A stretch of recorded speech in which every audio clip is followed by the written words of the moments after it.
ജനം T V ഓൺലൈനിൽ വന്ന ഒരു വാർത്തയാണ് ഈ വീഡിയോയുടെ അടിസ്ഥാനം. ആ വാർത്ത ഞാൻ വായിക്കാം. ഗുരുവായൂർ ക്ഷേത്ര പരിസരത്ത് ചിക്കൻ കറി പാചകവും കഴിപ്പും പാഞ്ചജന്യം അനക്സിലെ തൊഴിലാളികൾ വക. ദൃശ്യങ്ങൾ പകർത്തി ഭക്തർ. ചിക്കൻ കറിയുടെ ഫോട്ടോയുമൊക്കെ ഇട്ടിട്ടുണ്ട്. പാഞ്ചജന്യം അനക്സ്, അവിടെ വലിയ ഗസ്റ്റ് ഹൗസ് ഉണ്ടല്ലോ, പാഞ്ചജന്യമോ എന്തൊക്കെയോ വലിയ സാധനങ്ങൾ. സാധാരണക്കാരൊന്നും താമസിക്കുന്നില്ല, വലിയ വലിയ ഹൈക്കോടതി ജഡ്ജിമാർ, രാഷ്ട്രീയക്കാർ, അവർക്കൊക്കെ താമസിക്കാനുള്ളതാണ്. ബാക്കി അക്കാളുകളൊക്കെ എവിടെയെങ്കിലും പോയി ലോഡ്ജിലോ എവിടെയെങ്കിലും കഴിഞ്ഞോളണം. അവർക്കൊന്നും പാഞ്ചജന്യത്തിലൊന്നും പ്രവേശനമില്ല. അപ്പോൾ അവിടുത്തെ തൊഴിലാളികൾ ചിക്കൻ വെച്ച് കഴിക്കുന്നു.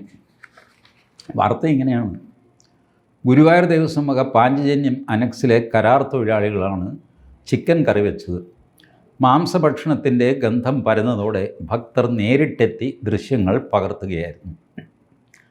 ഈ തൊഴിലാളികളെ സംബന്ധിച്ചിടത്തോളം അവരെന്തെങ്കിലും തെറ്റ് ചെയ്യുന്നു അവർക്ക് തോന്നിയിട്ടില്ല. അവർ ചിക്കൻ കറി ഉണ്ടാക്കി കഴിച്ചു, ആരാണ്ട് ഫോട്ടോ എടുക്കാൻ എടുത്തോളാൻ പറഞ്ഞു. അവർക്കെന്താ? ക്ഷേത്ര പരിസരത്ത് നിന്ന് സ്ഥിരമായി മാംസഭക്ഷണത്തിൻ്റെ ഗന്ധമുണ്ടാകാറുണ്ടെന്ന് ഭക്തർ പറയുന്നു. ഏത് ഭക്തരാണെന്ന് അറിഞ്ഞുകൂടാ. ഏതായാലും സ്ഥിരമായിട്ട് മാംസഭക്ഷണത്തിൻ്റെ ഗന്ധം വരുന്നു. സംഭവം നേരത്തെ ദേവസ്വം ബോർഡിനെ അറിയിച്ചിട്ടും വേണ്ടത്ര ഗൗരവത്തിൽ എടുത്തില്ലെന്നും പരാതിയുണ്ട്. എന്ത് ഗൗരവം? എന്താ മാംസഭക്ഷണം നിരോധിച്ചിരിക്കുകയാണോ കേരളത്തിൽ? ഇതെന്താപ്പോൾ ഇത്? പാഞ്ചജന്യം ഗസ്റ്റ് ഹൗസിലല്ലേ, അമ്പലത്തിൻ്റെ ശ്രീകോവിലൊന്നും അല്ലല്ലോ. ക്ഷേത്രവുമായി ബന്ധപ്പെട്ട ചിട്ടകൾ തൊഴിലാളികളെ അറിയിക്കുന്നതിൽ കരാറുകാരന് വീഴ്ചയുണ്ടായതായി ഒരാൾ ആരോപിച്ചു. കരാറുകാരൻ്റെ വീഴ്ചയാണ്. അവർ തൊഴിലാളികളാണ്, അവർക്ക് അറിഞ്ഞുകൂടാ, അവർക്ക് പറഞ്ഞു കൊടുക്കണ്ടേ? ഇവിടെ നോൺ വെജിറ്റേറിയൻ വയ്ക്കാൻ പാടില്ല എന്ന് പറയരുതോ? അപ്പോൾ അങ്ങനെ അയാൾക്ക് വീഴ്ച പറ്റി. ക്ഷേത്രത്തിന് തൊട്ടടുത്താണ് സംഭവം നടന്നത്. മുമ്പ് ഇവിടെ മാംസഭക്ഷണം പാടില്ലെന്ന ബോർഡുണ്ടായിരുന്നു. അങ്ങനൊരു ബോർഡ് വെച്ചിരുന്നു, മാംസഭക്ഷണം പാടില്ല. ആ ബോർഡ് ആരോ എടുത്ത് കളഞ്ഞു. മാംസഭക്ഷണം വിൽപ്പന പോലും നിരോധിച്ച മേഖലയിലാണ് പാചകം ചെയ്ത് കഴിച്ചത്. അപ്പോൾ മാംസഭക്ഷണം നിരോധിച്ച ഒരു മേഖല ഗുരുവായൂർ ക്ഷേത്രത്തിന് ചുറ്റുമായിട്ടുണ്ട് എന്ന് സാരം. ഭക്തർ ഇക്കാര്യം ദേവസ്വത്തിലെ ഉന്നത ഉദ്യോഗസ്ഥരെ അറിയിച്ചിട്ടും യാതൊരു നടപടിയും ഉണ്ടായിട്ടില്ലെന്നും ആളുകൾ പറയുന്നു. ശരി, ഇരിക്കട്ടെ. ഈ ക്ഷേത്ര പരിസരത്ത് മാംസഭക്ഷണം നിങ്ങൾക്ക് നിരോധിക്കാം. രണ്ട് രീതിയിൽ നിരോധിക്കാം. ഒന്ന്, ക്ഷേത്രത്തിൻ്റെ അധികാരികൾ കൂടിയിട്ട് അതിനൊരു അതിര് തീരുമാനിച്ചിട്ട് ആ അതിരിനുള്ളിൽ മാംസഭക്ഷണം പാടില്ല എന്ന് തീരുമാനിക്കാം. ക്ഷേത്ര സങ്കേതം എന്ന് ഒരു ഏരിയ ഡിക്ലെയർ ചെയ്യാം.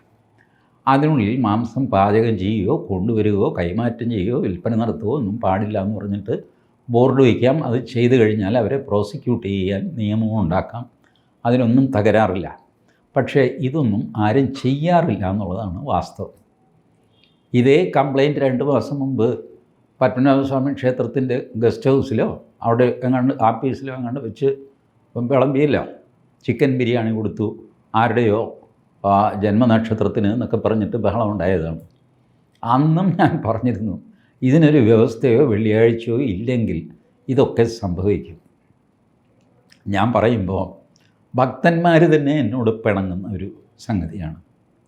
1965 ഒരു ആക്ട് കേരള സർക്കാർ പാസ്സാക്കിയിട്ടുണ്ട്. അത് ഓർഡിനൻസായിട്ടാണ് നിലവിൽ വന്നത്. 1968 2 വർഷം നമുക്ക് ഗ്യാപ്പായിരുന്നല്ലോ, ഗവർണർ ഭരണമായിരുന്നു. 68 അത് റീഎനാക്ട് ചെയ്ത് ആക്റ്റാക്കി മാറ്റി EMS ഗവൺമെൻറ്. ആ ആക്റ്റാണ് Kerala Hindu places of public worship act, ബ്രാക്കറ്റിൽ പ്രിവെൻഷൻ ഓഫ് എൻട്രി, ഇങ്ങനെയൊക്കെ എഴുതിയൊരു act. Public places of worship act എന്ന് മനസ്സിൽ വെച്ചാൽ മതി. ഈ ആക്റ്റിലാണ് ഇതുപോലത്തെ കാര്യങ്ങൾ ഗവൺമെൻറ് നിജപ്പെടുത്തിയത്. ക്ഷേത്ര സങ്കേതം എന്നാൽ എന്ത്? ക്ഷേത്ര സങ്കേതം എന്ന് വെറുതെ പറഞ്ഞാൽ പോരല്ലോ. എന്താ അതിൻ്റെ അർത്ഥം? നിയമത്തിൽ അതിനൊരു അർത്ഥം വേണമല്ലോ, അപ്പോഴല്ലേ നിയമം നടപ്പാക്കാൻ പറ്റുള്ളൂ. അപ്പോൾ ക്ഷേത്രസങ്കേതം എന്ന് പറഞ്ഞാൽ ക്ഷേത്രം, അതിൻ്റെ പരിസരത്തായിട്ടുള്ള ക്ഷേത്രക്കുളം, ആൽമരം, ആൽമരത്തിൽ നിന്ന് ഇത്ര അടി, ഇങ്ങനെയെല്ലാം വിശദമായിട്ട് പറഞ്ഞ് ക്ഷേത്രസങ്കേതം എന്താണ് എന്ന് പറഞ്ഞിട്ടുണ്ട്. അതിന് കാരണം എല്ലാ ഹിന്ദുക്കൾക്കും ക്ഷേത്രപ്രവേശനം കൊടുക്കണം എന്ന് പറഞ്ഞുള്ള ആക്റ്റാണിത്. 1936 ക്ഷേത്രപ്രവേശന വിളംബരം തിരുവിതാംകൂർ മഹാരാജാവ് ഇറക്കി എന്ന് എല്ലാവർക്കും അറിയാം. ആ വിളംബരത്തിൽ പറഞ്ഞത് എന്താ? ഹിന്ദുക്കളായിട്ടുള്ള എല്ലാ ജാതിക്കാർക്കും എല്ലാ ക്ഷേത്രങ്ങളിലും പ്രവേശിക്കാം എന്നേ പറഞ്ഞുള്ളൂ. പ്രവേശിക്കണം എന്നല്ല, പ്രവേശിക്കാം. അതാണ് ശബരിമല കേസിലെ വിധി, സുപ്രീം കോടതിയുടെ. ഈ യുവതികൾക്കും ശബരിമലയിൽ പ്രവേശിക്കാം. പ്രവേശിച്ചുള്ള നിർബന്ധമില്ല. ആ നിർബന്ധം പിണറായി വിജയനാണ് ഉണ്ടായിരുന്നത്. നിർബന്ധമായിട്ടും ആളുകളെ ചാക്കി കയറ്റി എങ്ങനെയെങ്കിലും വെളുപ്പൻ രാവിലെ ആരും കാണാതെ അവിടെ കൊണ്ടുപോയിട്ട് ഇതിൻ്റെ വെപ്രാളത്തിൻ്റെ ആവശ്യമില്ല. പ്രവേശിക്കാമെന്ന് പറഞ്ഞാൽ പ്രവേശിക്കാം. ആവശ്യമുള്ളവർ പ്രവേശിക്കുക, അല്ലാത്തൊരു പ്രവേശിക്കില്ല. ഇങ്ങനെയൊക്കെ എന്താ ഇത്ര വലിയ നിർബന്ധം? ആളുകളെ കയറ്റി അടങ്ങുന്നു. ഏതായാലും ആ സംഭവം നടന്നു. ആ കേസിലാണ് ആദ്യമായിട്ട് ഈ 1965 ആക്ട് ചലഞ്ച് ചെയ്യപ്പെടുന്നത്. ചലഞ്ച് ചെയ്തത് അയ്യപ്പ ഭക്തന്മാരാണ്. അയ്യപ്പ ഭക്തന്മാരെന്തുകൊണ്ട് ചലഞ്ച് ചെയ്തു? ഈ ആക്റ്റിൽ എല്ലാവർക്കും കയറാം എന്ന് പറഞ്ഞിട്ട് ഇതിൻ്റെ ചട്ടങ്ങളിൽ കയറാൻ പാടില്ലാത്ത കുറച്ച് പേരുടെ ഐറ്റംസ് എഴുതിയിട്ടുണ്ട്. എല്ലാവർക്കും കയറാം ഇവരൊഴികെ എന്നാണ്. ആരൊക്കെയാണത്? 1 അഹിന്ദുക്കൾ, 2 ഈ ചില പ്രത്യേക സമയത്ത് കയറാൻ പറ്റാത്ത സ്ത്രീകൾ, എന്ന് വെച്ചാൽ ആർത്തവ സമയമാണ് ഉദ്ദേശിക്കുന്നത്. പക്ഷേ ഇംഗ്ലീഷിൽ ആ അർത്ഥം കിട്ടത്തക്ക രീതിയിലാണ് ആക്ട് എഴുതിയിരിക്കുന്നത്. ഇതാണ് രണ്ടാമത്തെ. എ അഹിന്ദുക്കൾ, ബി ഈ പറഞ്ഞ സ്ത്രീകൾ. ഈ ബി ആണ് സുപ്രീം കോടതി എടുത്തു കളഞ്ഞത്. ഭരണഘടനാ വിരുദ്ധമാണെന്നൊക്കെ പറഞ്ഞിട്ട് അവരെടുത്തു കളഞ്ഞു. ബി എടുത്തു കളഞ്ഞതോടെയാണ് യുവതികൾക്കും കൂടെ ശബരിമലയിൽ പ്രവേശനം കിട്ടിയതെന്ന് സാരം. സുപ്രീം കോടതി ജഡ്ജ്മെൻറ്റിൻ്റെ ഒരു ഭാഗം മാത്രമേ ആകുന്നുള്ളൂ. വേറെ ഒരുപാട് കാരണങ്ങളൊക്കെ കോടതി നിരത്തിയിട്ടുണ്ട്. നമുക്കതിലേക്ക് പോകേണ്ട, അത് വേറെ വിഷയമാണല്ലോ. ഏതായാലും ഈ ബി എടുത്ത് കളഞ്ഞു. അപ്പോൾ ശബരിമലയിൽ യുവതികൾ കയറരുത് എന്ന് വിചാരിക്കുന്ന ആൾക്കാരെന്ത് ചെയ്തു? ഈ ആക്ട് ശബരിമലയ്ക്ക് ബാധകമല്ല എന്നങ്ങ് വാദിച്ചേക്കാം. അപ്പോൾ മൊത്തം ആക്ട് അങ്ങ് പോയല്ലോ. മൊത്തം ആക്ട് പോകുമ്പോൾ അതിനകത്ത് ബി മാത്രമേ എടുത്തു കളഞ്ഞത്. ഈ കുളം കുഴിക്കുമ്പോൾ കുറ്റി പറിക്കണ്ടല്ലോ, അതുകൊണ്ട് കുളം തന്നെ അങ്ങ് കുഴിച്ചു. കുറ്റിയും അതിൻ്റെ കൂടെ അങ്ങ് പോയി. സന്തോഷമായി. ആക്ട് ചലഞ്ച് ചെയ്ത് ഈ ആക്ട് ചലഞ്ച് ചെയ്ത് കഴിയുമ്പോൾ സുപ്രീം കോടതി എന്ത് ചെയ്തു? വിശാല ബെഞ്ചിനും ഇട്ട കൂട്ടത്തിൽ ഈ ആക്റ്റും കൂടെ വിശാല ബെഞ്ചിനും ഇട്ടു. ഈ ആക്റ്റിലാണ് ഈ പറഞ്ഞ സാധനം കിടക്കുന്നത്. ഏത്? സങ്കേതം എന്താണ് എന്നുള്ളത്, അഹിന്ദുക്കൾക്ക് പ്രവേശനമില്ല എന്നുള്ളത്, പൂലവാലായ്മയുള്ളവർക്ക് പ്രവേശനമില്ല എന്നുള്ളത്, എസ്കോർട്ടില്ലാത്ത ഭ്രാന്തന്മാർ പ്രവേശിക്കരുത് എന്നുള്ളത്, യാചകവൃത്തി തൊഴിലാക്കിയിട്ടുള്ളവർ അമ്പലത്തിൽ കയറരുത് എന്നുള്ളത്, ഇതെല്ലാം ഉള്ളത് ഈ ആക്റ്റിലാണ്. ബട്ട് ശബരിമലയുടെ വാശിയിൽ ഇത് മുടിഞ്ഞ് പണ്ടാറടങ്ങി പോയാലും വേണ്ടതില്ല എന്ന് പറഞ്ഞുകൊണ്ട് ഈ ആക്ട് അങ്ങോട്ട് ചലഞ്ച് ചെയ്തു. ഇതിൻ്റെ കോൺസിക്വൻസസ് ആലോചിച്ചതില്ല. അതിന് വാശിയാണ്. ഇതാണ് ഈ കേസിൻ്റെ ഒരു പ്രശ്നം. എന്താണെന്നറിയാമോ? കേസിൽ നിങ്ങൾ നിങ്ങളുടെ ധാർമ്മികമായ കടമകളും കാഴ്ചപ്പാടും എല്ലാം മാറ്റിവെക്കും. കേസ് ജയിക്കുക, അതിനുവേണ്ടി എന്തും ഹാജരാക്കും. അപ്പോൾ മറുഭാഗത്തു നിന്ന് ചെമ്പോലയൊക്കെ ഹാജരാക്കിയില്ലേ? MR രാഘവരുടെ സർട്ടിഫൈ ചെയ്ത് ചെമ്പോല എന്നൊക്കെ പറഞ്ഞിട്ട് അവർ ഇത് തന്നെ എങ്ങനെയും കേസ് ജയിക്കണം. കേസിന് പോയി കഴിഞ്ഞാലുള്ള ദോഷം, കേസ് ജയിക്കാൻ വേണ്ടി നമ്മൾ എന്ത് ദുഷ്കർമ്മവും എന്ത് കള്ളത്തരവും പറയും. മനുഷ്യനാണോ അത് ചെയ്യും. വാശി കയറിയിട്ടാണ് തോൽപ്പിക്കുക എന്നുള്ള ഒറ്റ വാശി. അങ്ങനെ ഈ ആക്ട് കൊണ്ടുപോയിട്ട് വിശാല ബെഞ്ചിൽ ഇട്ടിരിക്കുകയാണ്, അങ്ങോട്ടും ഇങ്ങോട്ടും ഇല്ലാതെ. ഇനി എപ്പോഴാണ് ആ വിശാല ബെഞ്ച് കൂടുന്നതെന്ന് ആർക്കും അറിയില്ല. ഈ ആക്ട് ചലഞ്ച് ചെയ്യുമ്പോൾ വരുന്ന പ്രശ്നം എന്താണെന്ന് വെച്ച് കഴിഞ്ഞാൽ, ഇപ്പോഴും ആക്ട് നിലവിലില്ലേ എന്ന് ചോദിച്ചാൽ ടെക്നിക്കലി നിലവിലുണ്ട്. ചലഞ്ച് ചെയ്തിട്ടല്ലേ ഉള്ളൂ. ആ ആക്ട് ബാധകമാണോ അല്ലയോ, ശബരിമലയ്ക്ക് മാത്രം അത് ബാധകമല്ല എന്നൊക്കെ പറഞ്ഞിട്ടാണ് പോയിരിക്കുന്നത്. അപ്പോൾ ലീഗലി നോക്കിക്കഴിഞ്ഞാൽ ആ ആക്ട് ഇപ്പോഴും നിലവിലുണ്ട്. പക്ഷേ സുപ്രീം കോടതിയുടെ വിശാല ബെഞ്ചിൻ്റെ പരിഗണനയിലിരിക്കുന്ന ഒരു വിഷയത്തിൽ സാധാരണഗതിയിൽ കോടതികൾ ഇടപെടുമോ? അവരെഴുതി വയ്ക്കും സുപ്രീം കോടതിയുടെ പരിഗണനയിൽ ഇരിക്കുന്നു ഈ ആക്ട് തന്നെ. ആ സമയത്ത് ഞങ്ങൾ കയറി എന്തെങ്കിലും പറയുന്നത് ശരിയല്ല എന്ന് പറഞ്ഞിട്ട് എല്ലാ കോടതികളും മുനിസിപ്പ് വരെ ഒഴിയും. അല്ലെങ്കിൽ മുനിസിപ്പിൻ്റെ അടുത്ത് പോയി നിങ്ങൾക്കൊരു ഇഞ്ചക്ഷൻ മേടിക്കാം, ഗുരുവായൂർ ഈ ചിക്കൻ കറി പാടില്ല എന്ന് പറഞ്ഞുകൊണ്ട് ഇഞ്ചക്ഷൻ മേടിക്കാം. ഇപ്പോൾ ഇഞ്ചക്ഷൻ മേടിക്കാൻ പറ്റാത്തതെന്ന് വെച്ചാൽ ഇഞ്ചക്ഷന് പോകണമെങ്കിൽ ഒരു നിയമം വേണമല്ലോ. ആ നിയമം നിങ്ങൾ വിശാല ബെഞ്ചിൽ കൊണ്ടുപോയി ചലഞ്ച് ചെയ്തിരിക്കുന്നു. എന്നിട്ട് നിങ്ങൾ മുനിസിപ്പിൻ്റെ അടുത്ത് പോകുമ്പോൾ മുനിസിപ്പ് പറയും, അയ്യോ ദൈവമേ, സുപ്രീം കോടതിയുടെ വിശാല ബെഞ്ച്, അതും 9 അംഗ ബെഞ്ചാണ്, 1ഉം 2ഉം അല്ല. ആ 9 അംഗ ബെഞ്ചിൻ്റെ മുമ്പിലിരിക്കുന്ന ഒരു മാറ്റർ, അതിൽ കയറി ഞാനിങ്ങനെ ഒരു ജഡ്ജ്മെൻറ്റ്, ഒരു ഇഞ്ചക്ഷനൊക്കെ പാസ്സാക്കുക, അവസാനം എൻ്റെ കഴുത്ത് പോകും. ഇതാവും മുനിസിപ്പിൻ്റെ പേടി. അതുകൊണ്ട് മുനിസിപ്പ് എഴുതി വയ്ക്കും, this is under the consideration of apex court, therefore this court cannot interfere. അങ്ങേരങ്ങ് ഒഴിയും, നിങ്ങൾക്ക് റിലീഫ് കിട്ടില്ല. ഇതാണ് ഞാൻ പറഞ്ഞത്. കേസിൻ്റെ വാശിക്കായിട്ട് മൂലയിലിരുന്ന കോടാലി എടുത്ത് ഹിന്ദു സമൂഹം കാലിലിട്ടു. എന്തെല്ലാം അബദ്ധങ്ങളാണ് കാണിച്ചു കൂട്ടുന്നത് നോക്കുക. ഇനിയിപ്പോൾ നിങ്ങൾക്ക് അനുകൂലമായ ഒരു ഭരണകൂടമുണ്ടെങ്കിൽ പ്രശ്നമൊന്നുമില്ല. ഗുരുവായൂർ എന്ന ടൗൺഷിപ്പിനെ തന്നെ നിങ്ങൾക്ക് വെജിറ്റേറിയനാക്കി മാറ്റാം. ഋഷികേശ് അങ്ങനത്തെ ഒരു ടൗൺഷിപ്പാണ്. ഋഷികേശിൽ പോയി നോക്കുക, അവിടെ നോൺ വെജ് കിട്ടില്ല. അമ്പലത്തിൻ്റെ മാത്രമല്ല, ഋഷികേശ് എന്ന ടൗണിനുള്ളിൽ മാംസം കിട്ടില്ല. വെജിറ്റേറിയൻ മാത്രമേ പെർമിറ്റഡ് ഉള്ളൂ. അത് ഋഷികേശ് ടൗൺ ഭരിക്കുന്നതാരാ? ആ ടൗണും അതടങ്ങുന്ന ഉത്തരാഖണ്ഡ് സംസ്ഥാനവും ഭരിക്കുന്നത് പുഷ്കർ സിംഗ് ധാമി എന്ന BJP മുഖ്യമന്ത്രിയാണ്. അതുകൊണ്ടാണ് അത് നിലനിൽക്കുന്നത്. അതിനു മുമ്പ് കോൺഗ്രസ് ഉള്ളപ്പോഴും ഇതൊക്കെ തന്നെയായിരുന്നു കേട്ടോ സ്ഥിതി. അവിടുത്തെ കോൺഗ്രസ്സുകാർ പോലും ഒരു ഹിന്ദുത്വമുണ്ട്. ഞാനൊരു സത്യം നിങ്ങളോട് തുറന്നു പറയാം.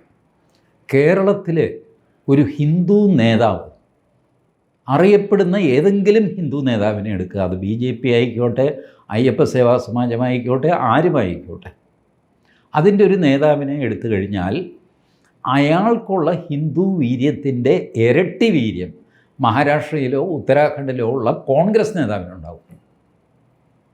അവിടുത്തെ ഹിന്ദു നേതാക്കളുടെ കാര്യം പറയുകയും വേണ്ട. അവിടുത്തെ കോൺഗ്രസ് നേതാവിൻ്റെ അത്രയും ഹിന്ദുത്വം കേരളത്തിൽ ഹിന്ദു നേതാക്കൾക്ക് ഇല്ല എന്നുള്ളത് യാഥാർത്ഥ്യമാണ്. ഞാനിത് അനുഭവിച്ചിട്ടുള്ളവരാണ്. ഹിന്ദു അപ്പോളജറ്റിക്കാണ് കേരളത്തിൽ. മാപ്പപേക്ഷയോടെ ഇങ്ങനെ, അത് നിങ്ങളുടെ മതമേതാ? മതമേ, അത് എനിക്കങ്ങനെ ഒരു മതവിശ്വാസമൊന്നുമില്ല. പിന്നെ ഒരു ശക്തിയുണ്ട് എന്നെനിക്ക് തോന്നിയിട്ടുണ്ട്. അതിൻ്റെ ഒരു അടയാളമായിട്ട് ഗുരുവായൂരപ്പൻ ഒക്കെ ആയിരിക്കും എന്ന് വിചാരിച്ചിട്ട് പിന്നെ ഞാൻ ഇങ്ങനെ പാരമ്പര്യമായിട്ട് ചെയ്യുന്നു. അതുകൊണ്ട് ഞാനും ഇങ്ങനെ പറഞ്ഞ് വഷളാവുന്ന ഒരുത്തരാണ് കേരളത്തിലെ ഹിന്ദു പ്രവർത്തകർ തന്നെ ഇങ്ങനെ പറഞ്ഞ് വഷളാവും.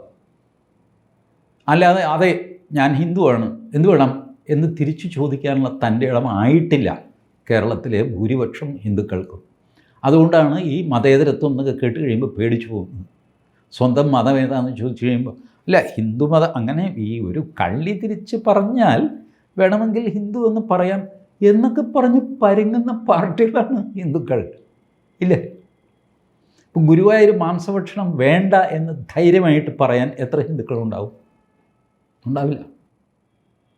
7 ലക്ഷം 10 ലക്ഷം പേരൊക്കെയാണ് ആറ്റുകാൽ പൊങ്കാലയിടുന്നത്. പക്ഷേ ആറ്റുകാലും ആ ക്ഷേത്ര പരിസരവും വെജിറ്റേറിയനായി ഡിക്ലെയർ ചെയ്യണം എന്ന് പറഞ്ഞൊരു ജാഥയ്ക്ക് വിളിച്ചാൽ 7 പേര് കിട്ടുമോ തിരുവനന്തപുരത്ത്? 7 പേര് ഇല്ല. ഇൻഡിവിജ്വൽ ഭക്തിയും കളക്റ്റീവ് കോൺഷ്യസ്നെസ്സും തമ്മിൽ ബന്ധമില്ല. ഓരോരുത്തരും ഗുരുവായൂരപ്പനെ തൊഴാനായിട്ട് വലിയ വാശിയോടെ അന്യോന്യം ഇടിക്കും. ക്യൂവിലൊക്കെ കണ്ടിട്ടില്ലേ? ബൈപ്പാസ് ചെയ്യും, തോള് കൊണ്ട് ഇടിച്ചും പിടിച്ചുമൊക്കെ. കാരണം വ്യക്തിയാണ് അത്, സമാജമല്ല. സമാജമാണെങ്കിൽ ഈ ഉന്തും തള്ളവും ഉണ്ടാവില്ല ക്യൂവിൽ. എന്തിനും ഉന്തും തള്ളവും ഉണ്ടാവണം? എന്നെപ്പോലെയല്ലേ മറ്റവനും, അയാൾക്കും തൊഴണ്ടേ എന്ന് വിചാരിക്കുക. ഞാൻ തടിയനും പൊക്കം കൂടിയവനുമാണ്, എൻ്റെ പിന്നിൽ നിൽക്കുന്ന ആൾക്ക് പൊക്കം കുറവാണ്, തടിയും കുറവാണ്, ഒന്ന് ഒതുങ്ങി കൊടുത്തേക്കാം അങ്ങനെ വിചാരിക്കുമോ ഒരു ഭക്തൻ? ഇല്ല. അയാൾ നടയടച്ച് നിന്നങ്ങ് തൊഴും, അല്ലേ? ഇങ്ങനെയൊക്കെ ചെയ്യുന്ന ആൾക്കാർ എങ്ങനെയാണ് ഈ നോൺ വെജിറ്റേറിയനൊക്കെ തടയാൻ പോകുന്നത്? നിങ്ങളുടെ മനസ്സിൽ നിറയെ സ്വാർത്ഥതയേ ഉള്ളൂ. നിങ്ങൾക്ക് സമാജബോധമില്ല. സ്വാർത്ഥഭക്തി ഇഷ്ടം പോലെ ഉണ്ടാവും. മേത്ത് മുഴുവൻ ഭസ്മം പുരട്ടിയിട്ടുണ്ടാവും, കുങ്കുമം അതിന് പുറവെ പുരട്ടിയിട്ടുണ്ടാവും, 24 മണിക്കൂറും ജ്ഞാനപ്പാന ചൊല്ലുന്നുണ്ടാവും. പക്ഷേ നിങ്ങളുടെ വ്യക്തിപരമായ മോക്ഷത്തിന് വേണ്ടിയിട്ട്, സമാജത്തിന് വേണ്ടിയിട്ടല്ല. അതുകൊണ്ട് നിങ്ങൾക്ക് ഈ പ്രശ്നത്തിൽ ഇടപെടാനുള്ള ആത്മധൈര്യം ഉണ്ടാവില്ല. പത്മനാഭസ്വാമി ക്ഷേത്രത്തിലായിക്കോട്ടെ, ഗുരുവായൂർ ക്ഷേത്രത്തിലായിക്കോട്ടെ, നോൺ വെജിറ്റേറിയൻ പാടില്ല എന്ന് പറയാൻ നീ ആരടാ എന്ന് ചോദിച്ചാൽ, ഞാൻ ഗുരുവായൂരപ്പൻ്റെ ഭക്തനാണ്, ഞാൻ ഹിന്ദുവാണ്, ഞാൻ പറയുന്നു ഇതെൻ്റെ അമ്പലമാണ്, ഇവിടെ ഇത് നടക്കില്ല എന്ന് ഉറച്ചു പറയാൻ എത്ര ഹിന്ദുക്കൾ തയ്യാറാകും? എൻ്റെ അമ്പലമല്ല, ദേവസ്വം ബോർഡിൻ്റെ അല്ലേ? അപ്പം മനസ്സിൽ ന്യായം വരും. ദേവസ്വം ബോർഡിനോട് പോകാൻ പറയുന്നത് എൻ്റെ ക്ഷേത്രമാണ്, ഞാൻ 25 വർഷമായി 40 വർഷമായി ദിവസവും തൊഴുന്ന അമ്പലമാണ്, എൻ്റെ അമ്പലമാണ്, നടക്കില്ല ഇവിടെ. പറഞ്ഞു നോക്ക്, അതിന് ഫലമുണ്ടാകും. RSSൻ്റെ സ്ഥാപകൻ ഡോക്ടർ കേശവ ബൽറാം ഹെഡ്ഗേവാർ ഒരു യോഗത്തിൽ സദസ്സിലിരിക്കുകയാണ്. പ്രസംഗിക്കുന്ന ആൾ RSSനെതിരെയാണ് പ്രസംഗം. RSSനെതിരെ പ്രസംഗിച്ചിട്ട് ഇദ്ദേഹം പറഞ്ഞു, ഇത് ഹിന്ദു രാഷ്ട്രമാണെന്ന് ആര് പറഞ്ഞു? ഇതാണ് പ്രസംഗത്തിൻ്റെ സ്റ്റൈൽ. ഈ രണ്ടാമത്തെ ആര് പറഞ്ഞു എന്ന് കേട്ടപ്പോൾ ഡോക്ടർ കേശവ ബൽറാം ഹെഡ്ഗേവാർ സദസ്സിൽ എണീറ്റ് നിന്നാൽ കാണാനും മാത്രമുണ്ട് കേട്ടോ. അദ്ദേഹത്തിന് ഒരു 6-7 അടി പൊക്കമുണ്ട്. എണീറ്റ് നിന്നു.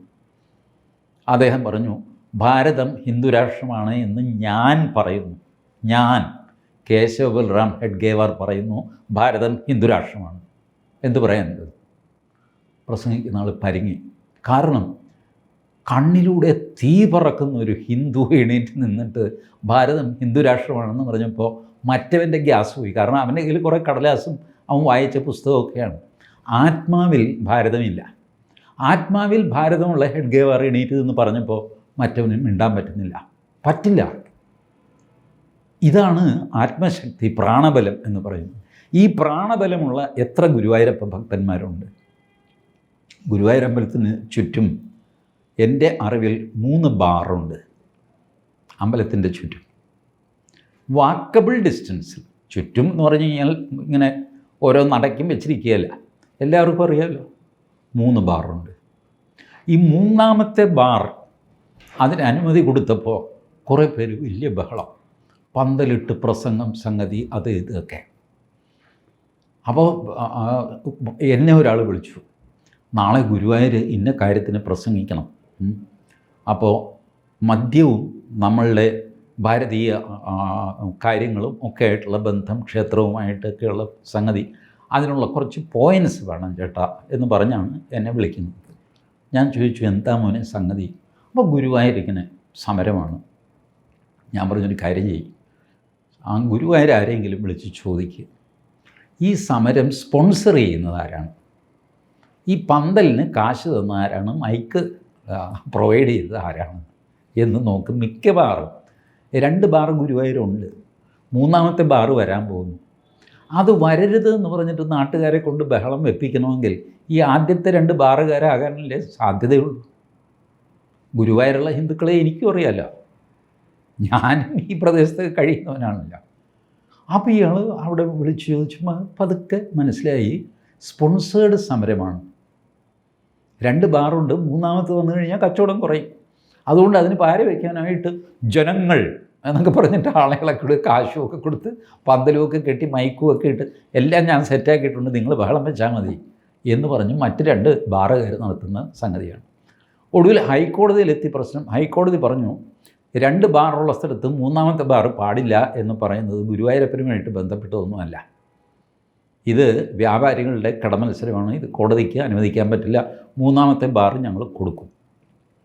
എന്നിട്ട് കോടതി പറഞ്ഞു, CN രാമേന്ദ്രൻ നായരുടെ ജഡ്ജ്മെൻറ്റാണ്, നിങ്ങൾ സെർച്ച് ചെയ്ത് നോക്കിക്കോളൂ, കിട്ടും നിങ്ങൾക്ക്. Justice CN Ramendran Nair, single bench, Kerala ഹൈക്കോടതിയുടെ. അദ്ദേഹം പറഞ്ഞു, നിങ്ങൾ ഗുരുവായൂർ ടൗൺഷിപ്പ് മദ്യമുക്തമാക്കുക. You have power. ഗുരുവായൂർ മുനിസിപ്പാലിറ്റിക്ക് ഇത് ചെയ്യാം. ഗുരുവായൂരിന് 4 അതിര് തീരുമാനിച്ചിട്ട് ക്ഷേത്രത്തിൽ ഈ 4 അതിരിനുള്ളിൽ മദ്യം പാടില്ല, മാംസം പാടില്ല എന്ന് പറയാൻ ഭരണഘടനാപരമായ അവകാശം മുനിസിപ്പാലിറ്റിക്കുണ്ട്. നിങ്ങളത് ചെയ്തോ.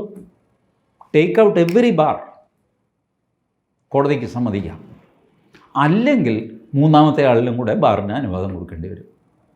ഇതാണ് കോടതി പറഞ്ഞത്. നിങ്ങൾ ഈ ഉള്ള 2 ബാറും കൂടെ എടുത്ത് കളഞ്ഞു, ഒരു കുഴപ്പമില്ല, നിങ്ങൾക്ക് അതിനുള്ള അധികാരമുണ്ട്. ചെയ്തില്ല, മൂന്നാമത്തെ ബാറും കൂടെ വന്നു. അതേസമയം ഭക്തജനങ്ങൾ പറയുകയാണ്, കോടതി പറഞ്ഞ പോലെ ഇത് മദ്യമുക്തമായ ഒരു ഏരിയ ആയിട്ട് പ്രഖ്യാപിക്കണം ഗുരുവായൂർ ടൗൺഷിപ്പ്. ഋഷികേശിൽ ചെയ്ത പോലെ, ഋഷികേശിൽ മദ്യമില്ല, മാംസമില്ല, അതുപോലെ ഗുരുവായൂർ മദ്യവും മാംസവും പാടില്ല. It's A vegetarian liquor free area എന്ന് തീരുമാനിക്കുക. ക്ഷേത്രത്തിൻ്റെ 2 കിലോമീറ്റർ ചുറ്റളവിൽ പോട്ടൻ മമ്മിയൂർ വരെ, ചൊവ്വല്ലൂർ വരെ മദ്യം നിരോധിക്കുന്നതുകൊണ്ട് എന്താ ഒരു കുഴപ്പമില്ല. മദ്യപാനികൾക്ക് അവർക്ക് ഗുരുവായൂർ തന്നെ കുടിക്കണമെന്നൊന്നുമില്ല. ചാവക്കാട് കുടിച്ചാൽ തലയ്ക്ക് പിടിക്കില്ലേ? മദ്യപാനികൾ ഒരു പ്രശ്നം ഉണ്ടാക്കുകയില്ല. സത്യത്തിൽ കേരളത്തിലെ മദ്യപാനികൾക്ക് അവാർഡ് കൊടുക്കേണ്ടതാണ്. അവരൊരു ആവശ്യവും പറയാറില്ല. എവിടെയാണോ ഇത് കിട്ടുന്നത് അവിടെ പോയിട്ട് അവർ മേടിക്കും, ക്യൂ നിൽക്കും, വെയിലത്ത് മഴയത്തെങ്കിൽ ഇത്രയും മര്യാദക്കാരെ നിങ്ങൾ കണ്ടിട്ടുണ്ട്. കേരളത്തിൻ്റെ സാമ്പത്തിക സ്ഥിതി താങ്ങി നിർത്തുന്ന പാവങ്ങളായ സാധുക്കളായ മനുഷ്യരാണ് കേരളത്തിലെ കുടിയന്മാർ. അവർ ഗുരുവായൂർ തന്നെ കുടിക്കണമെന്ന് അവർ വാശി പിടിക്കില്ല. അവർ ചാവക്കാട് പോയി കുടിച്ചോളും, അല്ലെങ്കിൽ തൃശ്ശൂർ പോയി കുടിച്ചോളും. ആ ദിവസവും വൈകുന്നേരം തൃശ്ശൂർ പോവും, അല്ലെങ്കിൽ ദിവസവും വൈകുന്നേരം ചാവക്കാട് പോവും, ഒരു കുഴപ്പമില്ല. അവരൊരു പരാതിയും പറയാൻ പോകുന്നില്ല. പിന്നെ ആർക്കാ പരാതി? ഈ കച്ചവടക്കാർക്ക് ഇതിൻ്റെ ലാഭം നഷ്ടം ഇതിൻ്റെ കണക്കൊക്കെയുണ്ട്. അതെല്ലാം മാറ്റി വെച്ചിട്ട് റൂത്ത്ലെസ്സായിട്ട് നിയമം നടപ്പാക്കുക. അത് നടപ്പാക്കാനായിട്ട് 1965 നിയമം എടുക്കുക. ആ നിയമം സുപ്രീം കോടതിയിൽ ചലഞ്ച് ചെയ്യപ്പെട്ടു എന്ന് വിചാരിച്ചിട്ട് നിലവിലില്ലാതെ ആയിട്ടില്ല. സുപ്രീം കോടതി അത് സ്റ്റേ ചെയ്തിട്ടില്ല. നിങ്ങൾക്കിപ്പോഴും ആ നിയമം ഉപയോഗിക്കാം. ആ നിയമത്തിന് കീഴിൽ ഒരു റെഗുലേറ്റഡ് ഏരിയ ആയിട്ട് ഗുരുവായൂരിനെ മാറ്റാം. പത്മനാഭസ്വാമി ക്ഷേത്രത്തിന് ഏരിയ തീരുമാനിക്കാം. എത്രയോ ക്ഷേത്രങ്ങൾ, കൊച്ചി TD ക്ഷേത്രം, അവിടെ നോക്കുക, അവിടുത്തെ റോഡിൽ അവർ ബോർഡ് വെച്ചിട്ടുണ്ട്, ഈ വഴിയെ മദ്യമാംസാദികൾ കൊണ്ടുപോവുകയോ കൈകാര്യം ചെയ്യുകയോ പാടില്ല. അതുമാത്രമല്ല, TD ടെമ്പിൾ കൊങ്ങിണിമാരുടെ അമ്പലമാണ്. ഒരു കാര്യം കൂടെ അവർ എഴുതി വച്ചിരിക്കുന്നു, മദ്യമോ മാംസമോ ഇതിലെ കൊണ്ടുപോകാനോ പിടിക്കാനോ പാടില്ല. കൂടാതെ അന്യ സമുദായക്കാരുടെ ശവശരീരം കൊണ്ടുപോകാൻ പാടില്ല. അമ്പലത്തിൻ്റെ 4 വശത്തും കൊങ്ങിണിമാരാണ്. അപ്പോൾ അവർ മരിച്ചു കഴിഞ്ഞാൽ അവരുടെ ശവം കൊണ്ടുപോകാതിരിക്കാൻ പറ്റില്ല. അതിനപ്പുറത്തുള്ള ഏരിയയിലുള്ളവർക്ക് ഇതിലെ അമ്പലത്തിൻ്റെ സൈഡിൽ കൂടെ ശവശരീരം കൊണ്ടുപോകണമെന്ന് പറഞ്ഞാൽ അവർ സമ്മതിക്കില്ല. അവരുടെ ശവം കൊണ്ടുപോകും, നിവൃത്തികേട് കൊണ്ട് അവരെ കൊണ്ടുപോകുന്നു. അമ്പലത്തിൻ്റെ ചുറ്റുമുള്ള റോഡിലൂടെ രഥവീഥി എന്ന് പറയും അതിന്. ആ രഥവീഥിയിലൂടെ ആരുടെയും ശവം കൊണ്ടുപോകാൻ പാടില്ല. ബട്ട് അതിനൊരു എക്സെപ്ഷൻ കൊടുത്തു. എന്തുകൊണ്ട്? ഇവരതിന് ചുറ്റും പണ്ട് മുതലേ അഗ്രഹാരങ്ങളും ഒക്കെ ആയിട്ട് താമസിക്കുകയാണ്. ആളിപ്പോൾ വയസ്സായി കഴിയുമ്പോൾ മരിക്കുമല്ലോ, മരിച്ച ശവം കൊണ്ടുപോകരുതെന്ന് പറഞ്ഞു കഴിഞ്ഞാൽ പറ്റുമോ? അതുകൊണ്ട് അവർക്ക് എക്സെപ്ഷൻ കൊടുത്തു.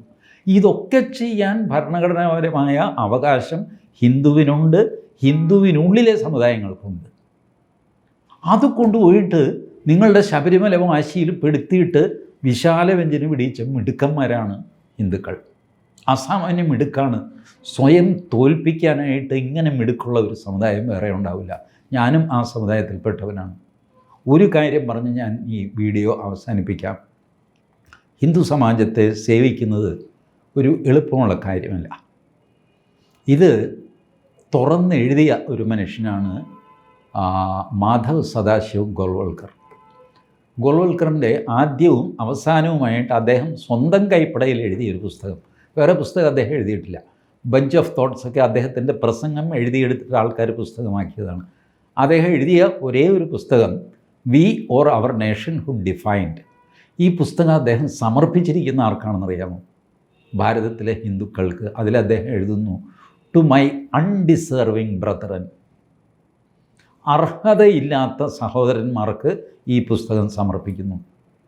പുസ്തകം എഴുതിയത് 1939 അദ്ദേഹം RSSൻ്റെ സർസംഘചാലക ആകുന്നതിൻ്റെ മുമ്പത്തെ വർഷം.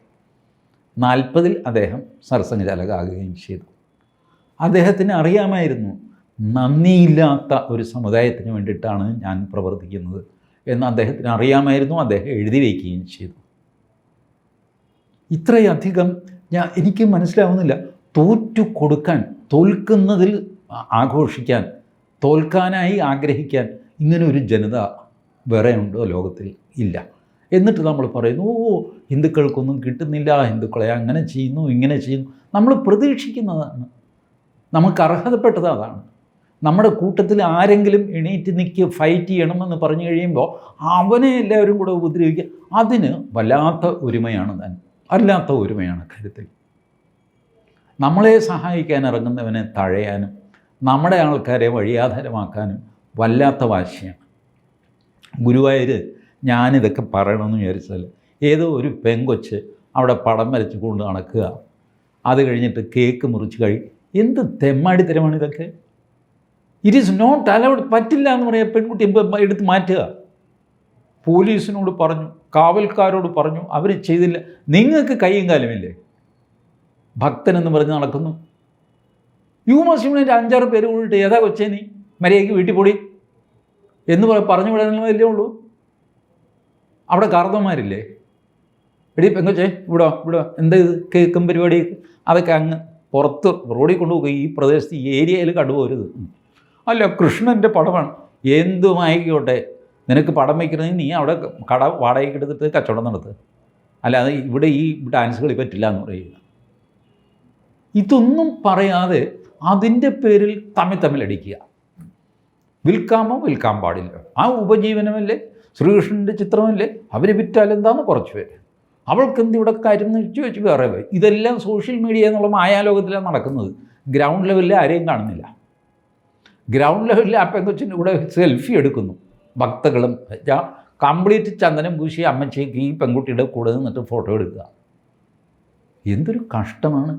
ആർക്കും എന്ത് പേക്കൂത്തും കാണിക്കാവുന്നൊരു നടയായിട്ട് ഗുരുവായൂർ അമ്പലനട മാറിയിരിക്കുന്നു. വാസ്തവത്തിൽ യേശുദാസിൻ്റെ പാട്ടിലുണ്ടല്ലോ, ഗുരുവായൂർ അമ്പലനടയിൽ ഒരു ദിവസം ഞാൻ പോകും എന്നുള്ളത്. വരരുത് യേശുദാസ്, ഞാൻ കൈകൂപ്പി പറയണം, അങ്ങ് വരരുത്. ഈ പേക്കൂത്തൊക്കെ കാണാൻ എന്തിനങ്ങ് വരണം? യേശുദാസിന് അവിടെ വരാനോ കയറാനോ ഒരു തടസ്സമില്ല. യേശുദാസ് ഹിന്ദുവും കൂടെയാണ് എന്ന് എൻ്റെ ദൈവമേ എത്ര തവണ പറയണം ഇതൊക്കെ. 1975 കേരള ഹൈക്കോടതിയുടെ വിധിയുണ്ട്, യേശുദാസിന് ഏത് ക്ഷേത്രത്തിലും കയറാം, അദ്ദേഹം ഹിന്ദുവും കൂടെയാണ് എന്ന് അദ്ദേഹം പത്രപരസ്യം ചെയ്തിട്ടുണ്ട്. You don't know anything. 1972 Alappuzha Mullakkal Rajarajeshwari ക്ഷേത്രത്തിൽ കച്ചേരിക്ക് കയറാൻ വേണ്ടിയിട്ട് തൻ്റെ മതം തടസ്സമാകുമെന്ന് കണ്ട് ഞാൻ ഹിന്ദുവും കൂടെയാണ്, ക്രിസ്ത്യാനി അല്ല എന്ന് എഴുതിയിട്ടില്ല, ഞാൻ ഹിന്ദുവും കൂടെയാണ് എന്ന് യേശുദാസ് പത്രപരസ്യം കൊടുത്തു. ആ പത്രപരസ്യം മതി അദ്ദേഹത്തെ ഹിന്ദുവായിട്ട് പരിഗണിക്കാൻ എന്ന് കേരള ഹൈക്കോടതി 1975, 3 വർഷം എടുത്തു ആ കേസ്, 75 വിധിക്കുകയും ചെയ്തു. ആ യേശുദാസിന് കേരളത്തിലെ ഒരമ്പലത്തിലും കയറാൻ ഒരു തടസ്സവുമില്ല. ഗുരുവായൂരും കയറാം, മമ്മിയൂരും കയറാം, ഒരു പ്രശ്നവുമില്ല. പക്ഷേ അദ്ദേഹം ഇപ്പോൾ ഈ നടയിൽ വരരുതെന്ന് ഞാൻ അപേക്ഷിക്കാൻ കാരണം, ഈ ഗുരുവായൂർ അമ്പല നടയിൽ മറ്റ് പലതുമാണ് നടക്കുന്നത്. അത് കാണുമ്പോൾ ഗുരുവായൂരപ്പനെ പറ്റി യേശുദാസിനുള്ള മതിപ്പ് നഷ്ടപ്പെട്ടു പോകും എന്ന് ഞാൻ ഭയക്കുന്നു.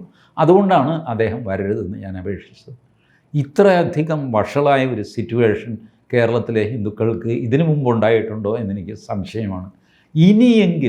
ഇനിയെങ്കിലും ഒന്ന് എണീറ്റ് ഒരുമിച്ച് നിന്ന് എന്തെങ്കിലും ഒരു തീരുമാനം നടപ്പിലാക്കാൻ പറ്റുമോ? അതോ അന്യോന്യം ഇങ്ങനെ തർക്കിച്ചുകൊണ്ടേയിരിക്കുമോ? സ്വാമി വിവേകാനന്ദൻ പറഞ്ഞ പോലെ തർപ്പണം ചെയ്യുന്ന വെള്ളം ഇടത്തോട്ടൊഴിക്കണോ വലത്തോട്ടൊഴിക്കണോ എന്ന് 3000 കൊല്ലം തർക്കിച്ചുകൊണ്ടിരുന്ന ഒരു സമാജം എന്ന് വിവേകാനന്ദൻ പരിഹസിക്കുന്നുണ്ട് നമ്മളെ. ഇപ്പോഴും നമ്മുടെ തർക്കം തീർന്നിട്ടില്ല. സ്വാമി വിവേകാനന്ദൻ മരിച്ചിട്ട് പിന്നെയും 10-100 കൊല്ലമായി. ഇപ്പോഴും നമ്മുടെ തർക്കം തീർന്നിട്ടില്ല. ഇപ്പോൾ അദ്ദേഹത്തിന് 3100 കൊല്ലം എന്ന് പറയേണ്ട ഗതികേടായി. എന്തൊരു കഷ്ടമാണ്. ഇനിയെങ്കിലും നമ്മുടെ ക്ഷേത്രങ്ങളെ സംരക്ഷിക്കാൻ നമ്മൾ മാത്രമേ ഉള്ളൂ എന്ന് തീരുമാനിക്കുക. നമ്മുടേതാണ് ഈ ക്ഷേത്രങ്ങൾ എന്ന് മനസ്സിൽ തീരുമാനിക്കുക. ദേവസ്വം ബോർഡിനെ മനസ്സിൽ നിന്ന് റൈറ്റ് ഓഫ് ചെയ്യുക. They will not do anything. ദയവ് ചെയ്ത് ഹൈക്കോടതിക്ക് ഒന്നും ചെയ്യാൻ സാധ്യമല്ല.